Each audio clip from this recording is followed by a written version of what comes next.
শুভেচ্ছা সবাইকে। প্রিয় দর্শক, বাংলাদেশ অন্তর্বর্তী সরকারের উপদেষ্টাদের মুখের হাসি যেন উবে গেছে, কপালে তাদের চিন্তার ভাঁজ।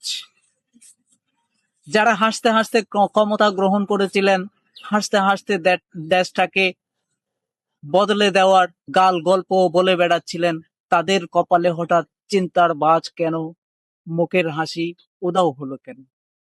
প্রিয় দর্শক, আমরা জানি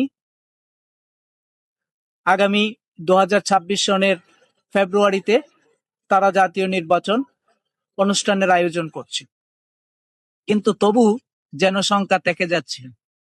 বাংলাদেশের জনগণের বিরাট একটি অংশের বা সবচেয়ে বড় অংশের প্রতিনিধিত্বকারী দল, একটি দল না, কয়েকটি দল, আওয়ামী লীগ, জাতীয় পার্টি, জাসদ, এরকম আরো কয়েকটি দল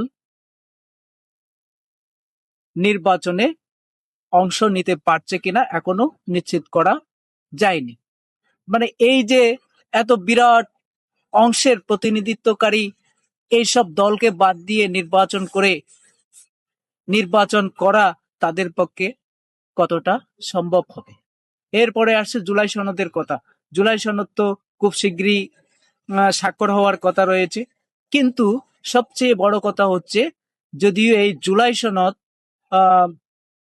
বর্তমান অন্তর্বর্তী সরকারের উপদেষ্টাদের সেফ এক্সিটের পথ, কিন্তু এই জুলাই সনদে বাংলাদেশের সবগুলো দল স্বাক্ষর করছে না।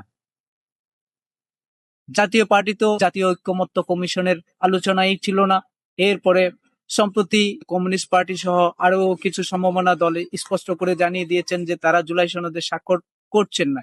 তাহলে এই জুলাই সনদ থেকে বাংলাদেশের সবচেয়ে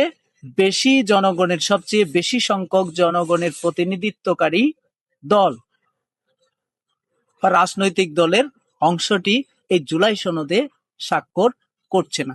যদিও জুলাই সনদ সম্পর্কে বলা হচ্ছে এটা জনগণের সনদ, জনগণ রক্ষা করবে, কিন্তু উপদেষ্টাদের কাছে যেন জনগণ বলতে তাদের কাছে বিএনপি, জামাত, এনসিপি সহ আরো কয়েকটি দলের সমর্থকই উপদেষ্টাদের কাছে জনগণ।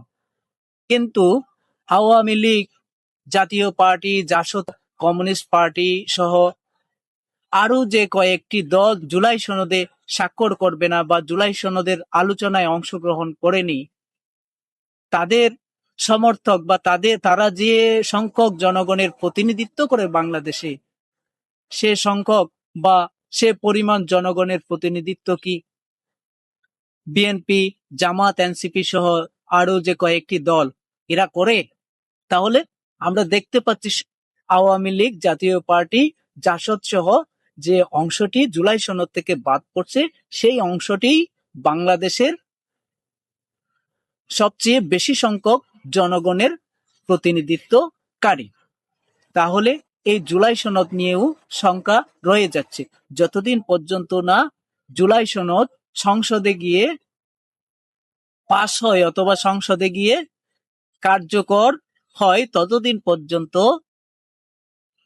এখনো নিশ্চিত হওয়া যাবে না জুলাই সনদ নিয়ে। সুতরাং উপদেষ্টাদের সেফ এক্সিট নিয়েও তাই এখন উপদেষ্টাদের মুখের হাসি গেছে উবে, আর কপালে পড়েছে চিন্তার ভাঁজ। তারা এখন চোখ বন্ধ করলেই দেখতে পায় ফাঁসির দড়ি। আজকের মতো এটুকুই। সবাই ভালো থাকুন, সুস্থ থাকুন। ধন্যবাদ।